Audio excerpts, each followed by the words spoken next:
വയനാട് കബനി നദിയിൽ വ്യാപകമായി അപകടകാരിയായ പായൽ നിറയുന്ന പ്രതിഭാസം. യൂഗ്ലന വർഗത്തിൽപ്പെട്ട ആൽഗകളാണ് പ്രതിഭാസത്തിന് പിന്നിലെന്ന് പഠനത്തിൽ കണ്ടെത്തി. വെള്ളത്തിന്റെ ഒഴുക്ക് കുറയുമ്പോഴോ കുടിവെള്ള സ്രോതസ്സുകളിൽ പോഷകങ്ങൾ അമിതമായി അടിഞ്ഞുകൂടുമ്പോഴാണ് ഇവ പെരുകുന്നത്. വേനൽ കടുത്തപ്പോഴാണ് പുഴയിൽ അപകടകാരിയായ പായലുകൾ അടിഞ്ഞുകൂടുന്നതായി ശ്രദ്ധയിൽപ്പെട്ടത്. വെള്ളത്തിൽ നിറവ്യത്യാസം എന്നുള്ളതല്ലാതെ ഒറ്റ നോട്ടത്തിൽ പായലാണെന്ന് പറയാനാകില്ല.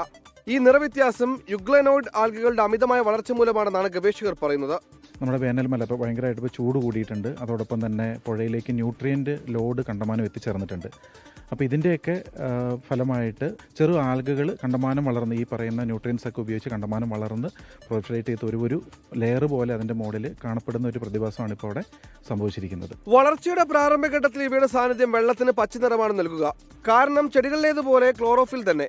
എന്നാൽ ഉയർന്ന താപനില, സൂര്യപ്രകാശം, ഓക്സിജന്റെ കുറവ് തുടങ്ങിയവ മൂലം ക്ലോറോഫിൽ കുറഞ്ഞ് കരോട്ടിനോയിഡ് പിഗ്മെന്റുകൾ അടിഞ്ഞുകൂടുന്നു. ഇവയാണ് പായൽ പിന്നീട് മഞ്ഞയായി കാണപ്പെടുന്നതിന് കാരണം.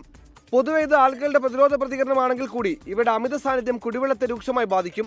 ഇവ നശിക്കുമ്പോൾ ദുർഗന്ധവും അമോണിയ പോലുള്ള രാസവസ്തുക്കൾ വെള്ളത്തിൽ കലരാനും സാധ്യതയുണ്ട്. കുടിവെള്ള സ്രോതസ്സുകളിലും സമാന രീതിയിൽ കണ്ടേക്കാമെന്നാണ് പഠനം. മാലിന്യങ്ങൾ പുഴയിലേക്ക് ഒഴുകിയെത്തുന്നതും കൃഷിസ്ഥലങ്ങളിൽ നിന്നുള്ള വളങ്ങളുടെ ഒഴുക്കും പുഴയിലെ ജലപ്രവാഹം കുറയുന്നതുമാണ് ഇവയുടെ സാന്നിധ്യം ഉണ്ടാകാനുള്ള കാരണങ്ങളിൽ ചിലത്. 24 വയനാട്.